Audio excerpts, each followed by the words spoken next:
Okay, it is Sunday night for Southern Sports Gumbo, and we're going to talk a little transfer portal stuff tonight. Some people that have committed, some people that there are predictions out there of where they're going, and then other players that are visiting, and that kind of stuff. Just some general overall transfer portal information and just chat about it. Started Friday. Honestly, I thought there would be a few more total commitments across the country than there have been, but there's certainly a lot of movement and more players, more quality players in the portal than I think any other year. Um, so anyhow, Sweet, you got any just first thoughts about it? The biggest thing for me is these, these kids that are going into the portal, not necessarily because they want to leave where they're at, but just because they're hunting for money. It's wild how quickly it's changed, and like Saban said, a few years ago, he said, "Listen, these kids don't care about development and stuff like that anymore. They want money, and they want all they can get now. Their mom, dad, handler." Third grade, everybody who's, you know, in these kids', entourages and on their team, they're all, none of them are telling these kids, "Hey, go here, get developed, stay in the program. You've got a good coach." They're just like, "Go get your money now." And it's really changed the game a lot, and I'll be honest with you, it's taken a little bit of luster off it for me. Um, I don't like the total free agency thing as it sits now, um, but nobody asks me, so, besides you just asking me. Um, but no, there are a lot of quality players that are in the portal, and like you, I thought there'd be a little more movement, or at least a little more signings by now. But, again, I think that's a product of these kids shopping themselves and going to the highest bidder. I mean, there are some kids who are already on their, 3rd visit in 3 days at different schools. So, we had, Sorsby, was it, Texas Tech yesterday, or, the other day, LSU yesterday. Levitt was, wherever he was, he's at LSU today. So, these guys are on their magical mystery tours of, seeing who's gonna throw the biggest bag at him. And, I'd say in probably 95+% of those cases, that's where they're going to go. There will be a few that might take a little less money, because of the way the team sets up for them. Might be an over better all situation for them. Um, but those are going to be few and far in between because, like I said, I think most of these kids are just worried about getting all they can right now. Speaking of, the I guess the biggest win in the portal so far is, Mestamaker going from North Texas to, OSU. And did you see what he got for going there? Supposedly about 3.4 million. 3.4 million. Now, with these new NIL rules, I'm wondering how much of that's going to, they said they were going to start cracking down, and I thought I read an article. I can't remember. Perhaps it was at On3, but talking about how, the new NIL committee has got to run through like a NIL clearinghouse. I don't know if that's exactly what they call it, maybe for lack of a better term, but, they said that particular group said that it's like 70% of the NIL deals to date would be legal under this new format. So I'm really curious to see, what changes there are and how they enforce them. If these deals are in fact not don't pass the smell test. So what are your thoughts on that? Yeah, again, we talked a little bit about kind of just the overall the other night, and that whole clearinghouse NIL part.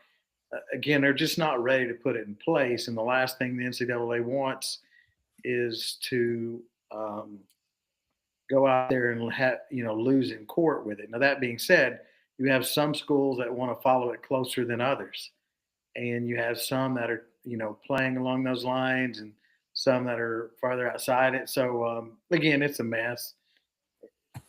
It truly just is a mess and stuff. So, and there's no doubt that this year there is more experimenting for money from the totality of the players than we've had in the past.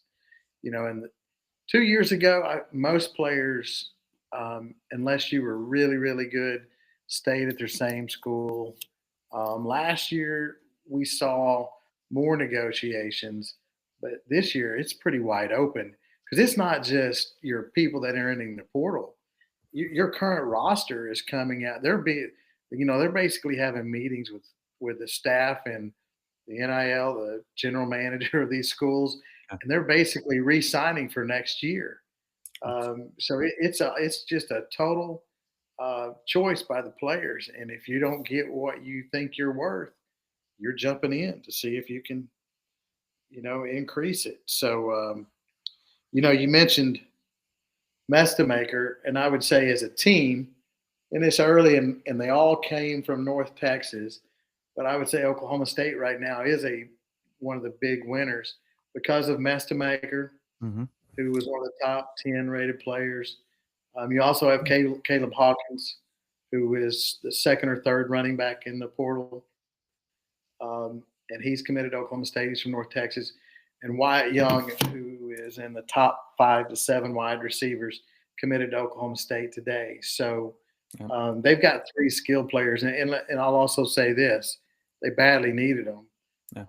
Oklahoma State had one of the worst rosters in college football this year.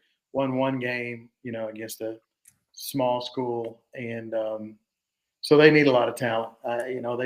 They still need plenty more, but early they've gotten some good guys, and that was hiring Morris, who's a good coach. Obviously, one of the advantages of hiring him, it gave you access to those guys. Now again, you still had to pony up some money, so I think that's interesting there. And I think another kind of similar to that interesting is how some of the Iowa State players have followed Campbell to Penn State, including Rocco Beck, the quarterback from Iowa State, transferring to Penn State. So it's kind of interesting how that's went so far. You've As got well as schools. as well as his backup. They both went. Yeah, It's pretty wild. it is. And you got still, you've seen some players from Georgia and Bama enter the portal since they lost. You got teams like Ole Miss that are um, still playing, so their players, they're not entering the portal yet. So it's a lot of interesting stuff there, along with people that are taking visits. You mentioned Sam Levitt. He's on his third school. He went to Kentucky Friday, Mhm. went to Tech yesterday, and he's at LSU today. And it really appears that between LSU and Tech, that it's just, one's going to get Levitt and one's going to get Sorsby. Of course, that could all still change, Yeah. but that's the way it appears right now. And it's been back and forth. Friday, everybody thought Tech had the advantage. Last night, you started hearing things about LSU, and then tonight, you're starting to hear Tech again. So who knows? Another big winner so far is Indiana. As I'm looking at the list here, Indiana has they got Nick Marsh, he's number 3 overall of committed players right now Mhm. from Michigan State, and then they got Toby Osanami, a edge player from Northwestern, I believe, and then they got Hoover, the quarterback from TCU. So TCU, yeah. so Signetti's doing his thing once again in the portal. We'll see if lightning can strike 3 times for him, because the first 2 years he and his staff far and away did the best job of not only recruiting this, but the evaluations, and that's where it all begins. Be it in the portal or with high school kids or JUCO kids or wherever they're coming from.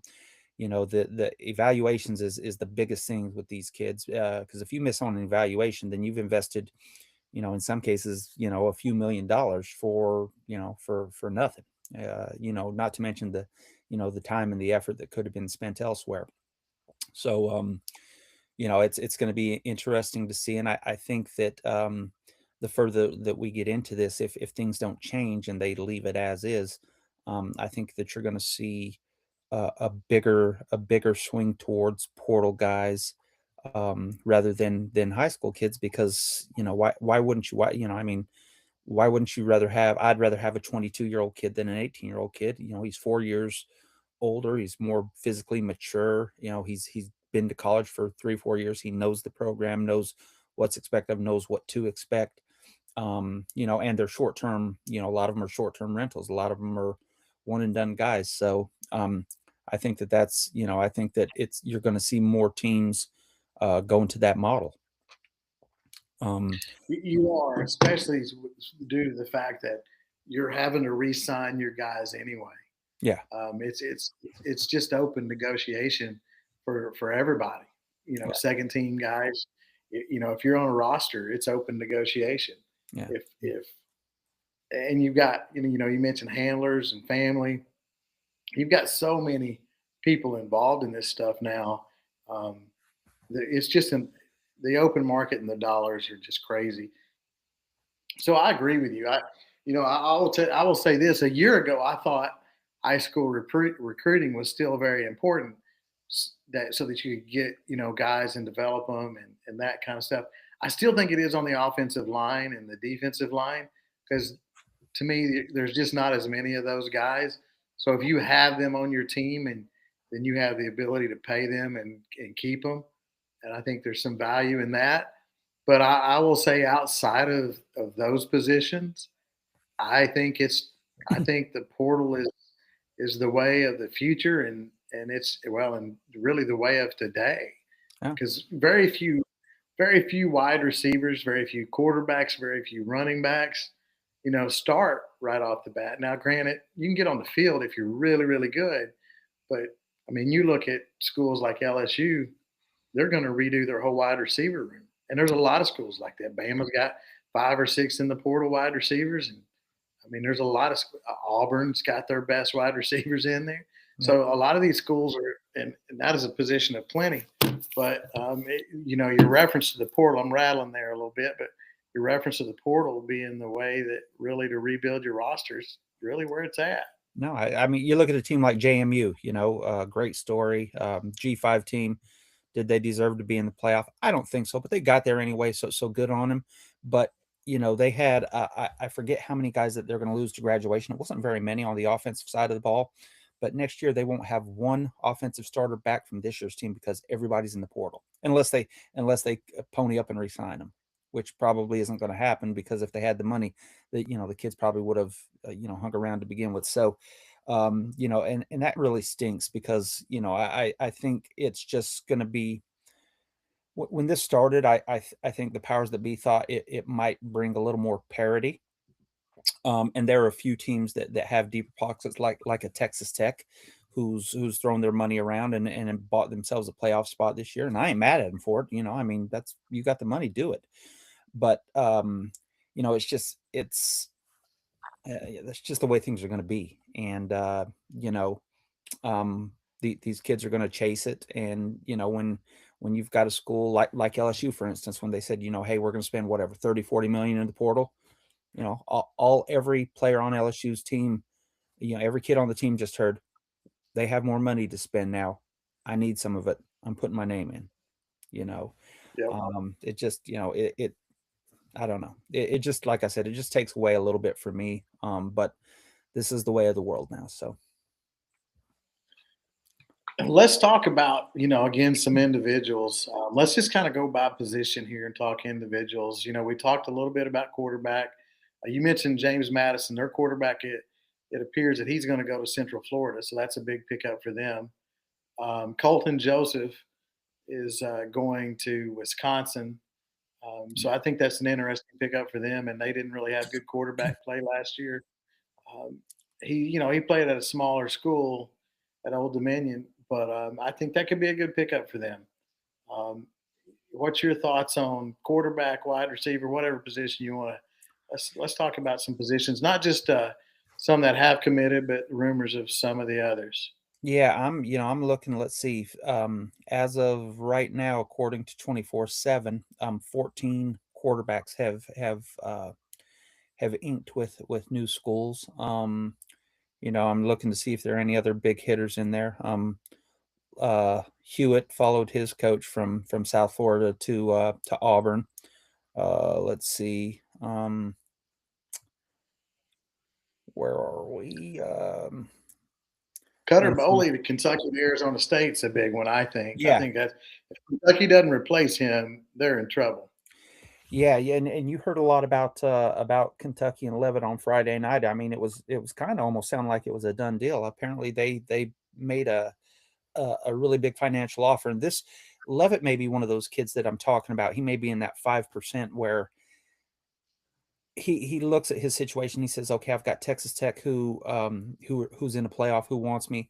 I've got LSU, who's they had a rough year this year, but LSU's always tough. Won 3 national titles this in the past 20 years or so, 22 years, and then Kentucky, and so he might look at that and say, you know what, Kentucky's offering me the most money, but I can take a 500,000 less, go to an LSU or a Texas Tech, be behind a better line, put myself have better players around me, and he's playing the long game. He's looking at his future, which is, that's what I like. That makes me feel better about a kid, somebody who wants to go somewhere to better himself for his future rather than just chasing the biggest bag now. Most kids aren't that way. Yeah, no, they're really not. It is mostly strictly the money. Again, an example of that would be Sorsby. Um, look, he's a good player. He's been coached up, and he's a marginal NFL player now. When I say that, he could probably go and get drafted 4th or 5th round and make a team, and he's trying to better himself and to get in the first round. You would think that he would go to a school that's shown some quarterback development, or to a coach that's shown that, to a Kiffin or Sark, or somebody that's developed quarterbacks. Right. And it's interesting that Tech is one of his choices, and they don't really have that history. Recently of putting quarterbacks in the league. Yeah. And so again, it's just interesting to your point. Why would, if you're in his shoes, why would you not go to a school that has a coach that has put people in that first round? Yeah. That and, to me and you're surrounding yourself with better skill position guys that are going to help your members. Yep. Yeah, it's kind of wild. And I also, I look at it and I just, I don't know when it stops. I'm just, this whole thing just has my mind spinning. Honestly, I'm looking at all the kids. I'm looking at the running backs, and the Iowa State running back followed. I mean, it's like Iowa State, they just packed everything up and headed east and went to Penn State. Everybody followed Campbell. So now Iowa State's scrambling to put a team together because they're going to lose. It seems like they're going to lose a lot of their better players. They're going to follow the coach. So, I wonder if Iowa State will cry tampering. I mean, you're starting to hear rumors about that. It start with Ole Miss and the LSU / Ole Miss / LSU coaches who are who were on campus and helping, and they were whining about that. I mean, listen, send Smith to Baton Rouge. Frank is your running back coach now. Plug him in and go.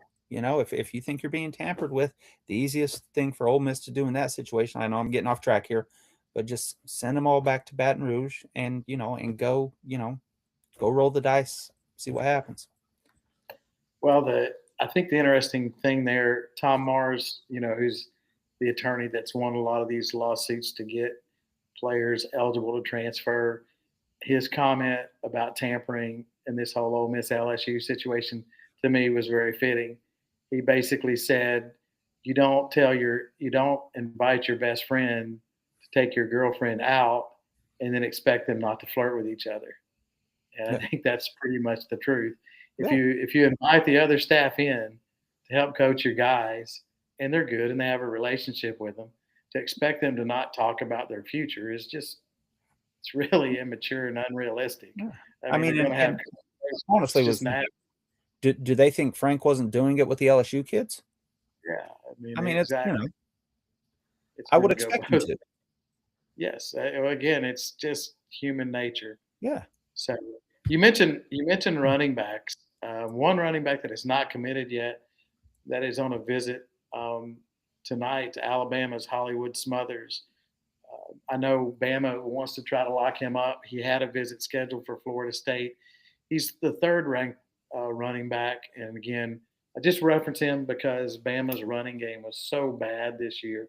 Now, I think it's deeper than the running back position.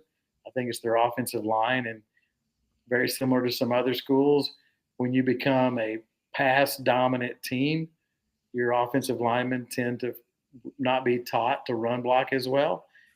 And I think that's where their biggest issue is the running game. But that's an interesting running back to look at. And then, the other part of the running back room, we talked a little bit the other night about Texas and how their whole running back room is in the transfer portal, and their hopes to get Jaden Ball committed to them. Now Well, they he's they got interesting. Isaac Brown out of Louisville now. Yeah, and an interesting thing there is Ball's not really surfaced yet. So, did he enter the portal or not? So, you file and it doesn't become public unless the player makes it public. So, was Florida able to get him back in? So I guess that's something we will see in the next day or two. Let's talk about wide receiver a little bit because it's such a deep room in the portal. You've got Nick Marsh, who many people wanted, committed to Indiana today. Again, you mentioned them earlier, and they've had a lot of early success. Um, and then you at the top, you've got Cam Coleman, who all the Texas schools have want. And then you have one that I really thought you would hear some noise about to LSU, but it's been kind of quiet. Is Omarion Miller. So and really quiet with Miller as far as anybody, except for he's been mentioned with Tech. Tech is throwing a lot of money again, but Bama had an interest in Coleman. But when it came out, his three schools that he's for sure going to visit, it was uh, Texas A&M, Texas, USC, and then probably a fourth with Tech. And a lot of Tech people think they can land him. So, any wide receivers you got some thoughts on? I'll just first of all start off with Marietta kid Cam Perry, who started at Indiana, ironically enough, and transferred out, went to Miami, Ohio, became a first team All MAC wide receiver this past year. I think he had 42 catches for like 940 something yards. I want to say averaged 22.7 yards a reception. He committed to Colorado today. So that's a big pickup. He was let's see, I think he was 12th. I thought I read in 24/7's rankings. So that's a good kid. That kid's fast. I mean, he's teeny, but he is fast. Looking at DeAndre Moore, uh, Reed Harris. You're looking at these guys from schools like BC and Syracuse and stuff. I mean, after the seasons those guys had, there, kids are doing anything they can to get out of there. So I can't blame them. There's going to be a lot of movement and a lot of money thrown around. Like I said, when you look at a Cam Coleman, what do you think his value is going to be on the market? I mean, he's going to set the market. He is. He's listed at 2 million, and I think he wants more than that. And that's the crazy thing. As deep as the wide receiver room is is it worth 2.5 or 3 million to pay for a wide receiver? Uh, he's really talented. Uh, and he is. But man, I really can't see giving him more than that. That being said, he's got the heavy hitters after him, so he might get it. And like we referenced the running back room at Texas, you had a receiver, Parker Livingston, enter the portal. That was a good receiver for Texas. And it's simply because they're opening up some money. They're going to keep Wingo and Lockett and those guys, but Livingston, who was one of their leading receivers this year, they opted to let him go to the portal. And you got teams like Oklahoma that he's already visited, in Indiana where he's projected to go. Again, it would be another really good pickup for Indiana because he's a solid wide receiver. So it's just an interesting Uh, all this movement is very interesting. It really makes the GM role so important for these teams. If you You're go right. ahead. You're right. No, I was gonna say that's spot on, the and again with, like I said, in my first comments, evaluations, Mhm. you have got to hit on those, especially I say more so in the portal than with high school kids because these portal guys are already into their college careers. So, and a lot of them are one and dones after they come to your team. So, if you miss that, you basically just, piss that money into the wind because, he's only going to be there a year. And if he doesn't do anything, you're not going to want him next year anyway if he has eligibility. So, it's all in the evals. And, like I said, I don't know if it's just luck or they got a knack for it, but what Signetti and that staff has done up at Indiana has just nothing short of spectacular with their evaluations, development, and results. So, like I said, we'll see if they can do it again, and if they don't, who's that team going to be this year that does that? Kiffin's had a lot of success with that at Ole Miss, going into the portal. So we'll see if he brings some of that to LSU with him. He has. And you're right. I mean, the portal guys cost more than the high school players. High school players, a lot of the freshmen, unless you're an elite top 100 guy, the money's not as strong. So if you're the college, you've got a little bit of advantage there to give guys a year, and you're not paying them quite as much. Um, but portal players have got to be hits, even if it's a depth player, even if it's a running back that you're just providing depth for your team. It's still important. The depth factor, offensive line, you know, uh, when you're paying in the portal, your evaluations have got to be key. Going back to that general manager role. And you're right, Indiana's done well, in the past. Ole Miss has done well, whether it be with Glasscocker or I'm drawing a blank. At Austin Thomas. Yeah, Thomas. Whether it be with Glasscock or Thomas, and then Ole Miss has already got about four players committed too, and they're mostly on the defensive side. Sharif Denson, linebacker from Baylor, so they've got some good players that they will need on that defensive side committed already. So, but again, it's interesting to see how things and how the GM role um, affects things. And obviously, Texas Tech, their GM did a good job last year. Another thing that's starting to, pop up is kids signing with shoe companies, and then, going to, like, I don't know. I'm going to look it up real quick. Is Texas a Nike school? I think Texas is Nike. Because Tyler Tennessee, At Adidas. Tyler Atkinson, the number one linebacker in the country out of Grayson here in Georgia, signed with Adidas, and he also signed with Texas. So I'm wondering, how that's going to work itself out. Is I can't imagine them, these kids signing with a certain brand and then that brand wanting to see them go to their competitors' school. Imagine a kid signing with Adidas and then going to Oregon. I mean that it's you know Supposedly, the schools that signed them have said that they're okay. Like in Atkinson's case with Adidas, and Texas is a Nike school. Supposedly the schools have said that they would be okay with the player wearing them. But again, you're exactly right. The wide receiver that was committed to LSU that went to Tennessee, that was Adidas. Adidas paid him that money basically to go to Tennessee. yeah. What was that kid's name? Do you remember? Oh, I can pull it here in Yeah, just a second. trying to think of it off the top of my head. But yeah, there's just so much money out there that these kids are getting paid now. And like I said, the spirit of the rule, I've I've never been against NIL on the whole. I just look at the situation and having put our daughter through college and having a son who's who's playing ball, but he's not on a full ride scholarship, so we're paying for that as well.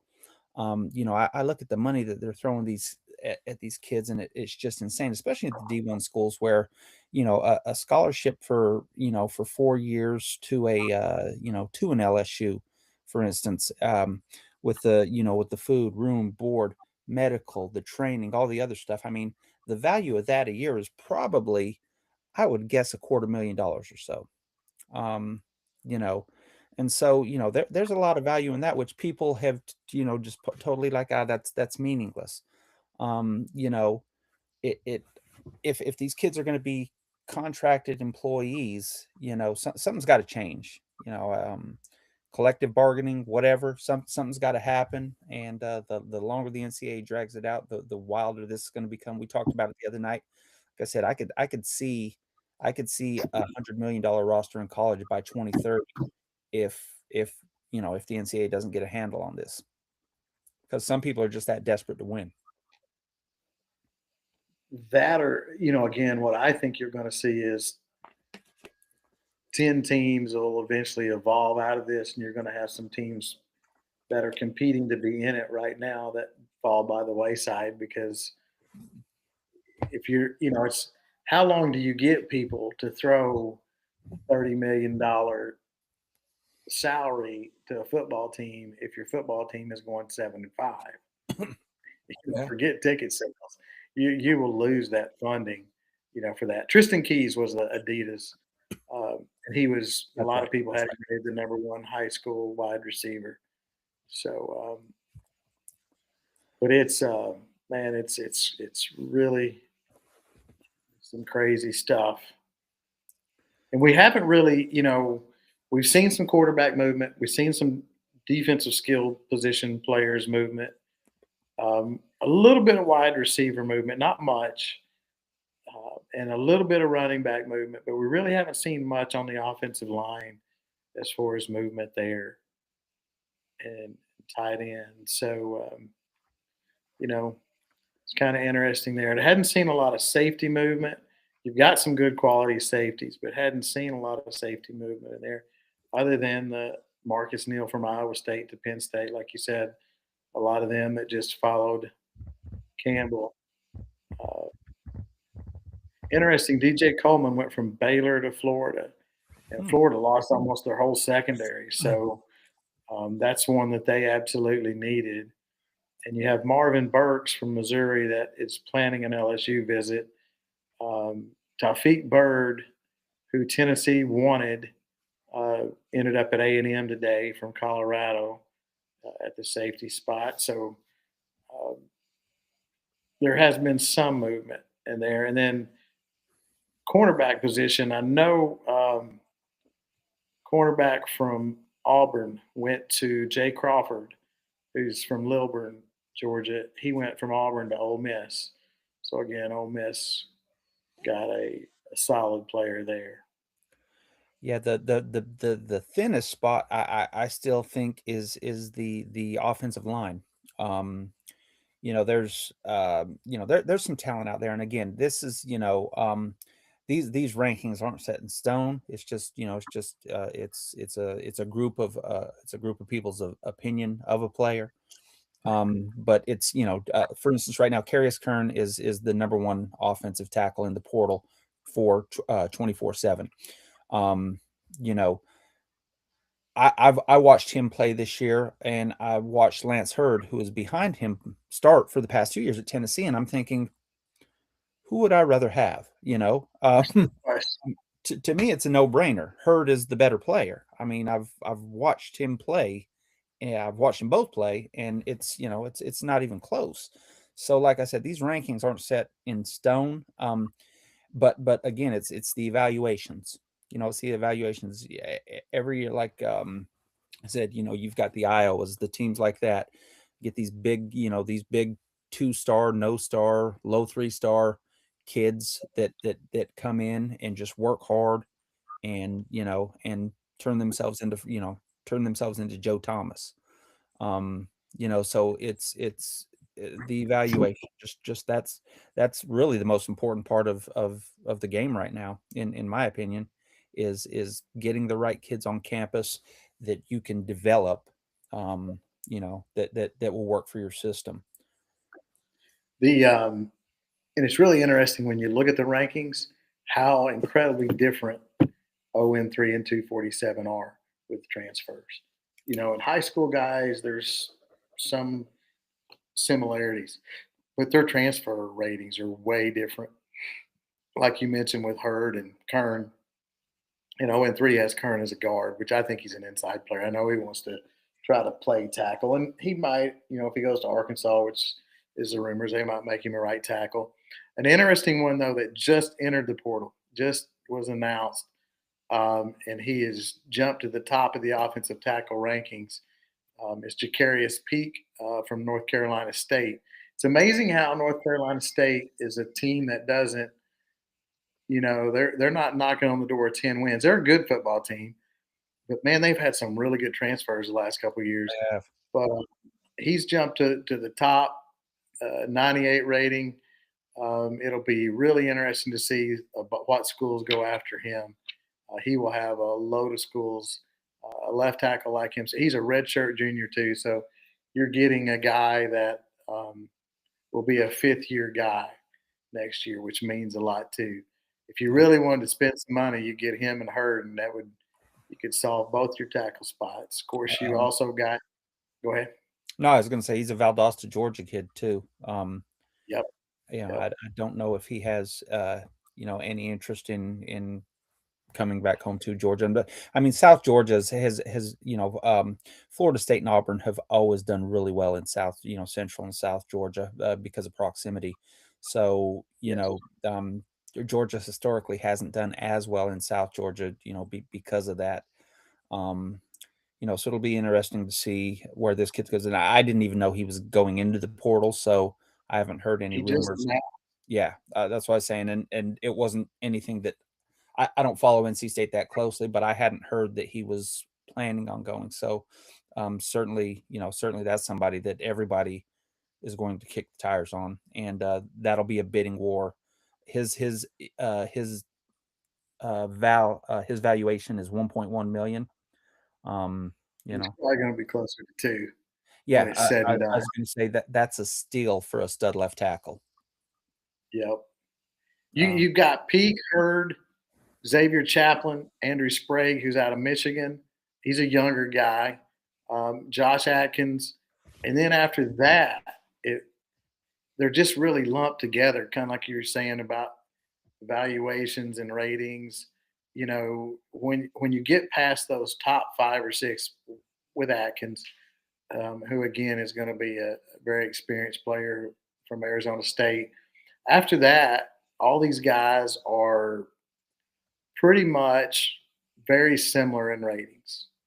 89s, 88s, pretty much across the board, which tells you that even the ranking, even these people that do this professionally for a living don't really have a good handle on some of these guys, because after those top guys, they're all 88s and 89s, which they just basically threw them in a hat and said we're going to rank them the same. And again, going back to how important it is for a general manager to know these guys, watch film, and to be able to evaluate film and have some connections to these guys that, to know a little bit about them. Yeah, and I look at the valuations that On3 puts out, and I remember you and I have a buddy who ran an On3 site, and I thought I remember him telling us about how they do it. They have an algorithm that has their their social media platforms and all that stuff. So it's more of a, I mean, it's just a guesstimation. It's all a guesstimation. But yeah. Like I said, I look at some of these numbers and I'm like, you'd sign some of these kids for $300,000 immediately if you could. They're not going to take that. There's no way. Like you said with Peak, 1.1 for a stud left tackle. That's a steal. I'm like you. I think he's going to be closer to 2, if not a little over that. And we'll see who else comes in too. But as of right now, I think he's number one with a bullet. overheard. So we'll see how that shakes out. There are no rumors that he's out there because 15 minutes ago he wasn't in the portal. So And then you got, again, we talked about Kern and guards. If Kern is a guard, he's rated the number one guard, and he probably fits that just on potential, not performance. Um, and then you have Colton Price, who played at Baylor, Noah McKinney, who was at Oklahoma State and had a good year, and he's already committed to TCU. Brock Riker was a Kansas State player. And then Jake Guinara, he's a Michigan guy, and I know LSU has an interest in him. And he entered the portal. You don't often see Michigan starting offensive linemen end up in the portal because they're pretty well taken care of. But that's one that will probably get a lot of interest just at that guard position. So you, there's a little more depth at the guard position, but again, you get down to about the seventh or eighth one, and it's all just wide open, like you say, the algorithm, and everybody's very similar. yeah, like I said, evaluations are going to be key here because there's going to be one of these kids that was 222nd on the in the 200s in the portal, who's going to be a top 10 pick next year. You look at Mansour Delane this year for LSU, for instance. You certainly could have got drafted if he'd went into the draft last year, but he played himself into being a probable first round pick. And Definitely top 2 or 3 cornerback. yeah, and I don't recall where he was in the portal last year. I'm going to take a quick peek, but it's good for these kids to have the opportunity to do that, and he made the smart move by betting on himself and going to a place where he could be developed. And if you're going to go be developed as a cornerback, Corey Raymond is as good as anybody. So that's definitely a smart move on his part. It was, and again, you mentioned Raymond and technique, and everybody that talks about Delane being either the first, second, maybe third, but I think he's at the first or second cornerback, talk about how good his technique was this year. Again, just talking about rankings, and I'm looking at 2 guys that stand out to me. Cohen Eccles started at LSU half the season this year, showed some promise. Didn't have a great year, but showed some promise. And he's rated. He committed to Texas A&M today. Was committed to A&M until LSU flipped him late. He will be a redshirt sophomore next year, so third year sophomore. I reference him because he's rated below Micah DeBose, and so Micah DeBose was a top 100 guy last year. So he's a second year. He will be a second year player next year. He was a top 100 guy. A lot of people looked at him as a right tackle guard. Has the body of borderline tackle, 6'4", 6'5", very long. And the interesting thing, I referenced this, and again, to me, the fact that he's rated above some of these other guys. So LSU was after him early last year, and there was a lot of rumors that they were going to get him. And he was committed to Auburn at one time and then flipped. And I watched him at an Under Armour camp. Look, he'll test as good as anybody.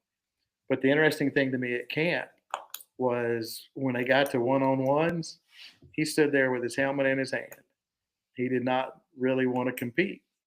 Or he was maybe that's not the right word. He was content to watch others compete. And that always stood out to me. And again, didn't get any run this year at Alabama, already transferring. How can a guy that started and had some success be rated below a guy that you're just basically you're just talking on potential, but he's not shown any performance. That's where you better be careful. If you're these guys, you better make sure that you get a guy that, they got to be a little proven. If again, you referenced it earlier, if you're going to spend that money on a portal guy, you better get someone that's proven it.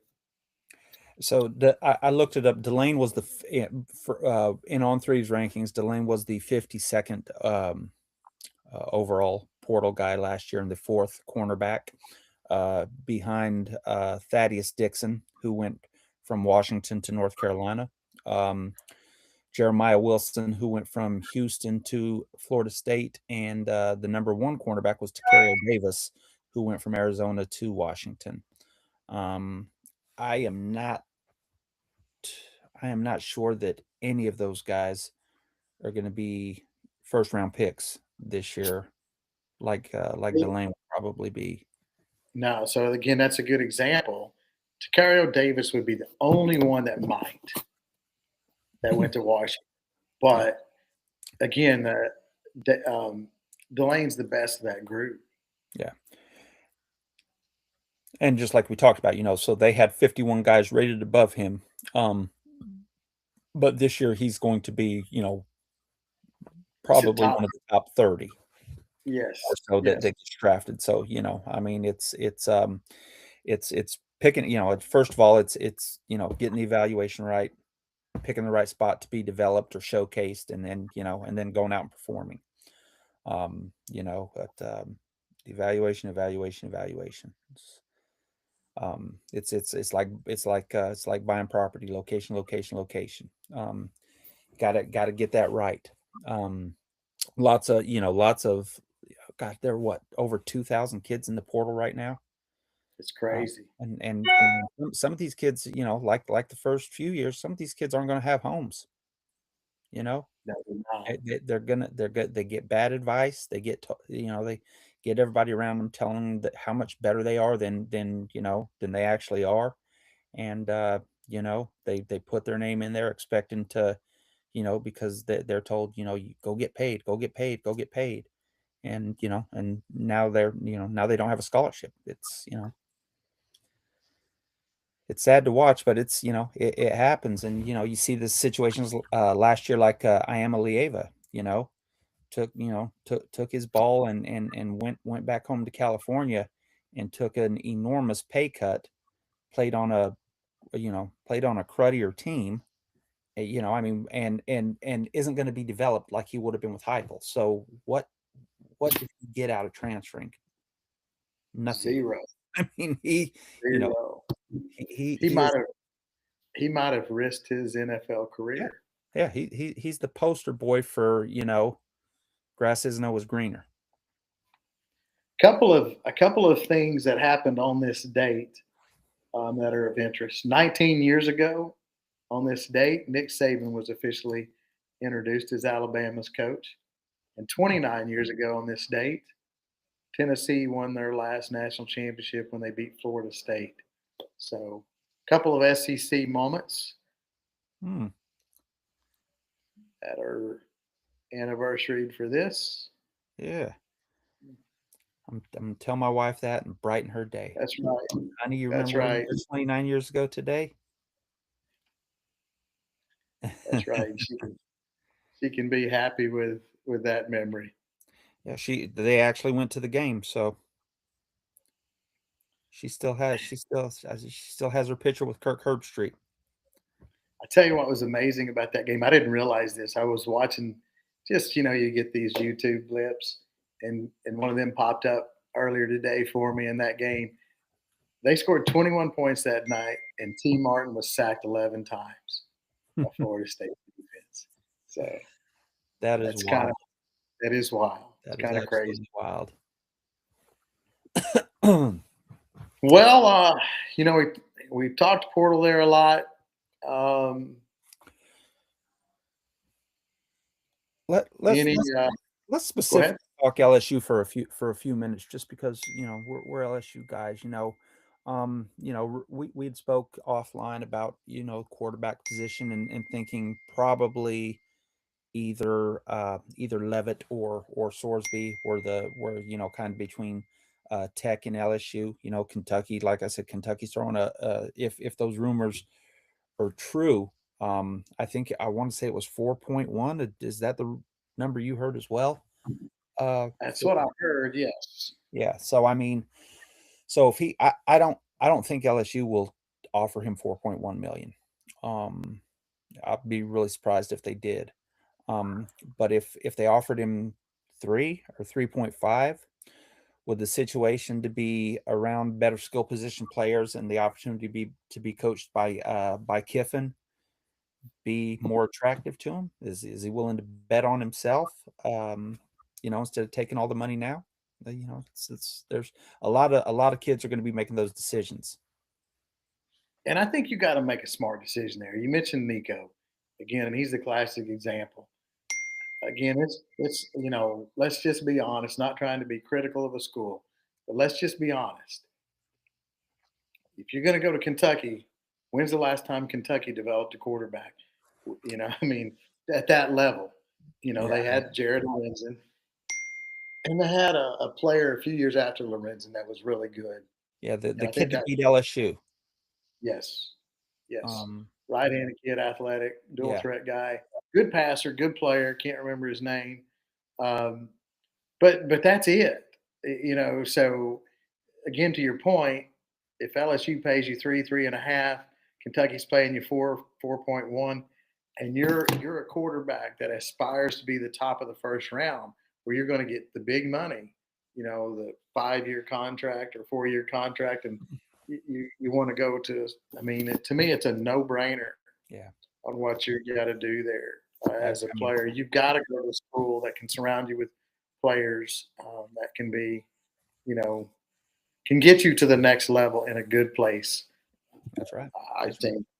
I mean, I look at it think like that's this. In the past 6 years, LSU has had 2 Heisman winning quarterbacks. One was the first pick, one was in the top 3. I mean, you know, I don't know that Kentucky's ever had anybody in football. Tim Couch, but he didn't pan out. Yeah. Oh, okay. That, what was that? 99-ish or Way a long time ago. It yeah, was a yeah, long time ago, and he didn't exactly. pan out. No. No. So, like I said, if some of these, my hope is that most of these kids, I wish they would bet on themselves instead of chasing the biggest bag. Um, but it's sad because a lot of these kids are now in charge of supporting their families, supporting their moms, dads, brothers, sisters, grandparents. It's a lot of pressure for a kid.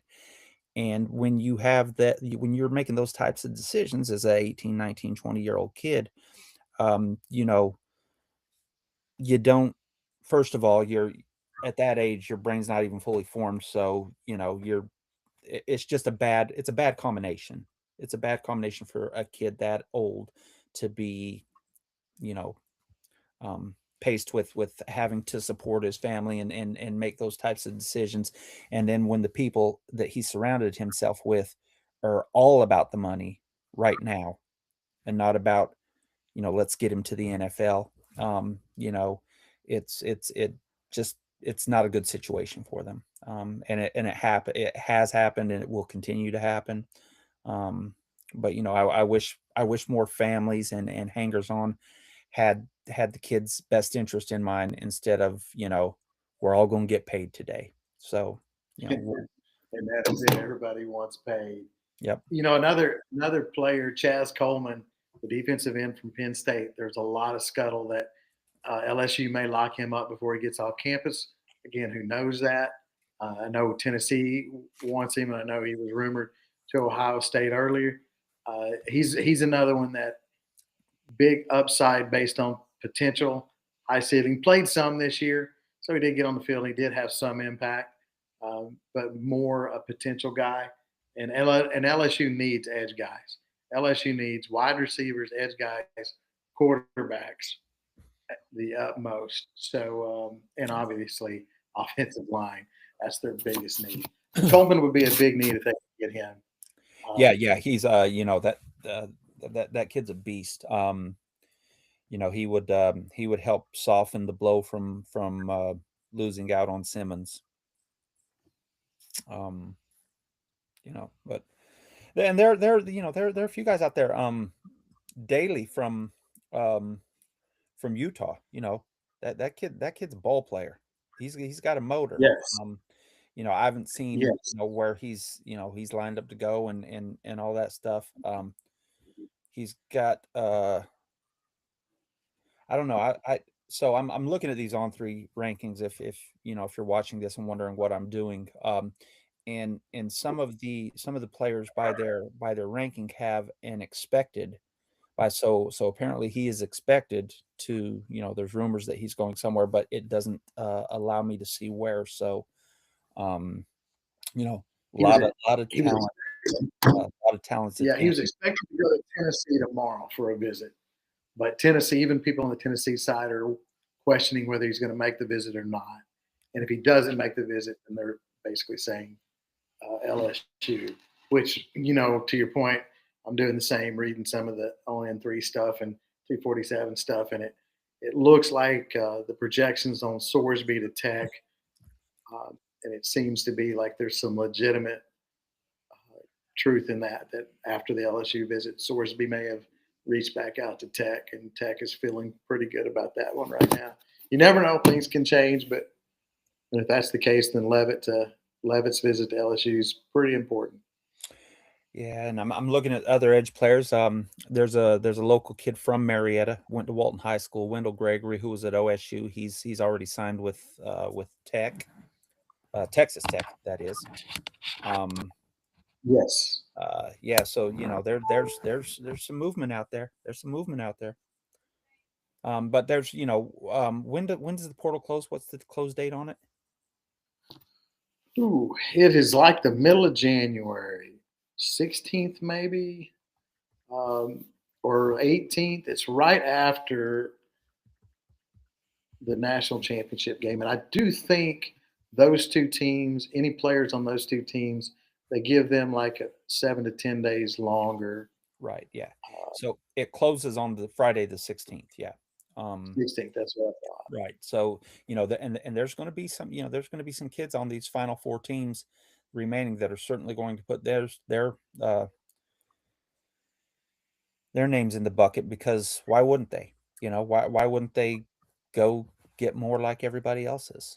And there's a lot of, obviously, four best teams in the nation. So there's a lot of talent out there that's still going to jump into the portal that hasn't yet.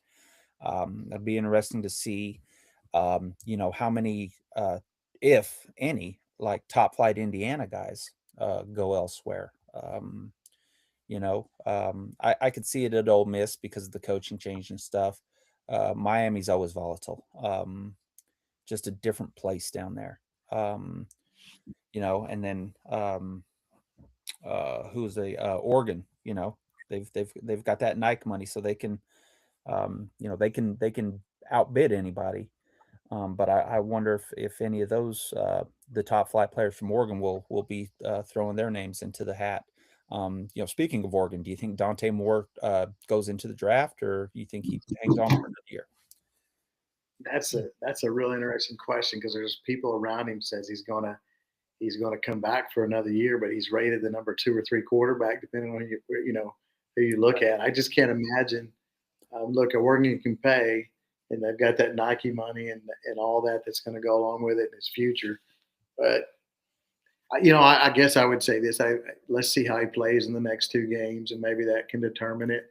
Because I just think it would be a surprise to me if he didn't go. There's him.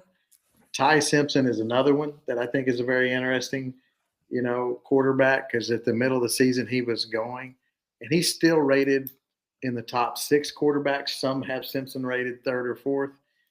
If you're rated third or fourth, you're probably a first round pick, and I think that would make him go. And then to me, the one that has changed, in my opinion, is Chambliss, who's now rated 6, and that's only going to get higher. Uh, Yeah.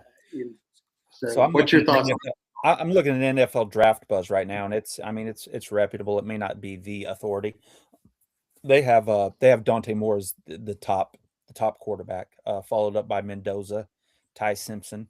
Um, you know, um, God, I'm wondering if this is old because it's got Garrett Nussmeyer at 4th. So I'm wondering if there's a glitch in their system or something, because Garrett Nussmeyer is not. No, he's not, and it might be middle of the season ish.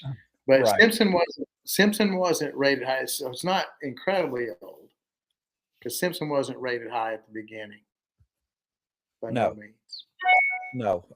no. So like I said, they're going to be some of these kids who, it's going to be interesting to see, you know, who, Dante Moore be another Matt Leinart, wanting to hang on, try to win a natty or something maybe, and then, things don't go as you wish, and, you cost yourself a lot of money.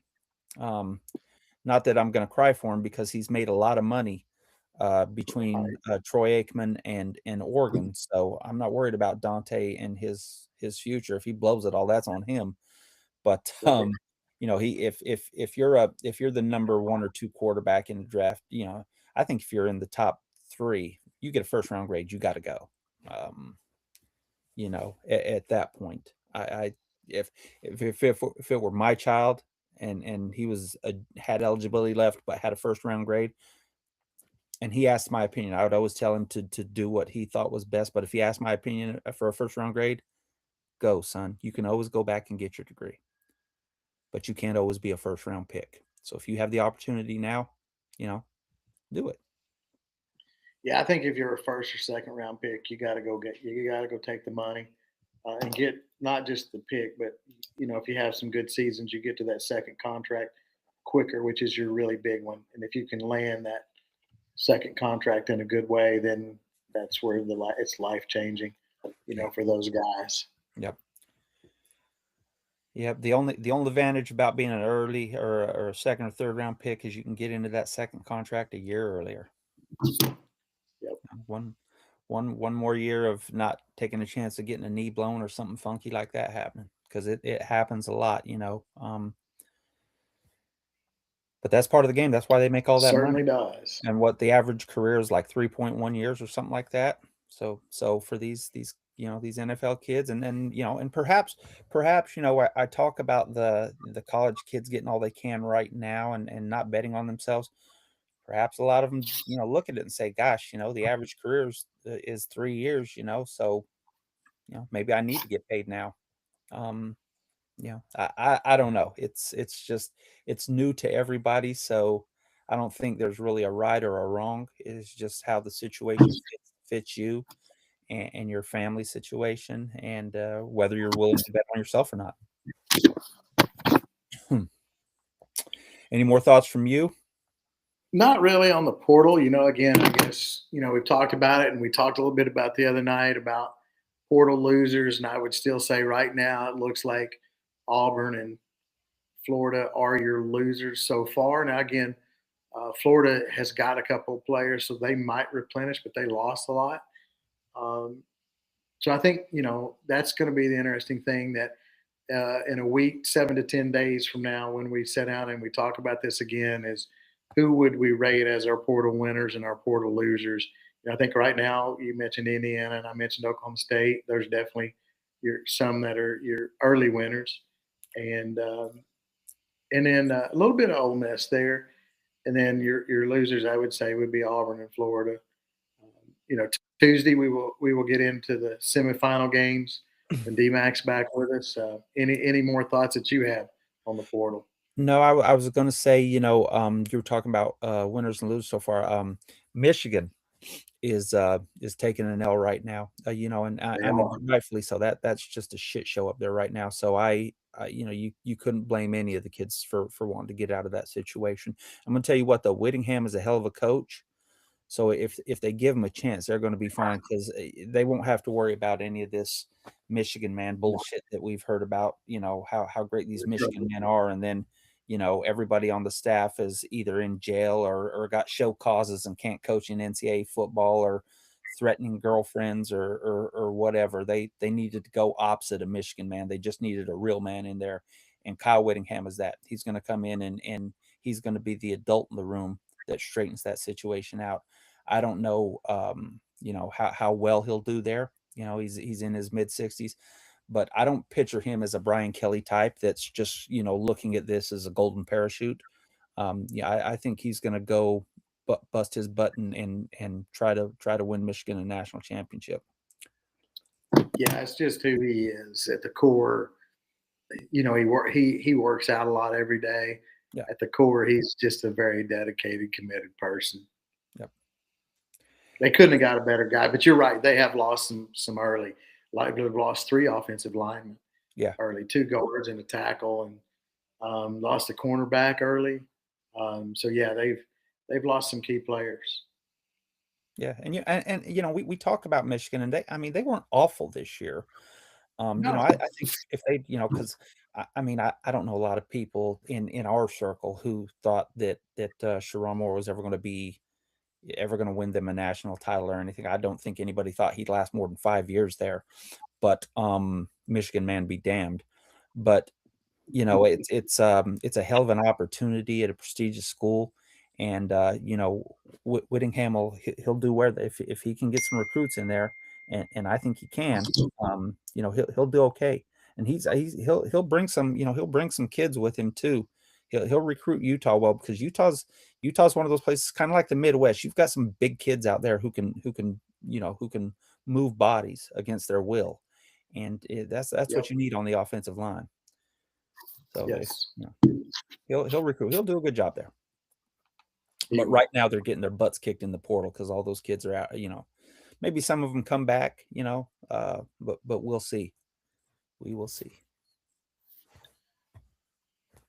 Well, if that's it, we'll wrap this Sunday up. Again, like, subscribe, tell your friends.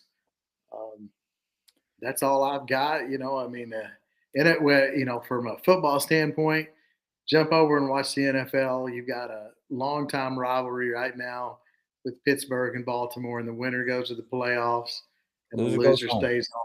Love it. Pittsburgh choked it up last week against Cleveland. They should have clinched the berth then, Yep. and looks like Baltimore just scored. So Well, my dad, God rest his soul, was a huge Steelers fan. My father-in-law is a big Steelers fan, and my daughter is a big Steelers fan. I don't know why, but she is. So, you know, I guess I'm kind of cheering for Pittsburgh from that standpoint. But you know, I mean, you know, so it's 7-0. yeah, yeah, and I think I've told you this. I mean, Pittsburgh's my favorite team too. Freaking 4th and 3, but it was kind of in no man's land. Pittsburgh's 38. They opted not to take a field goal attempt. 38-yard touchdown pass on 4th and 3. That's a big Mm, play. yeah, good play call. You're not expecting Yeah, somebody to go to the end zone on 4th and 3 from the 38. You're expecting, you know, a quick out or something, you know, run a little, you know, run a little, you know, a little bump and get the tight end open at, you know, to the outside or something. But yeah, yeah. you know, as soon as I get off here, I'm gonna hop on and watch, and it'll be something else we get to talk about on Tuesday when DMAC comes back. But again, like Kevin said, like, subscribe, tell your friends, tell your enemies, tell your mama, tell everybody you know. It's going to get better. We're going to have a lot more things to talk about. Basketball season's here. You know, baseball's on the horizon. So, you know, come join us and be a part of it. You get to say that you were there in the beginning when we hit it big. So come join us.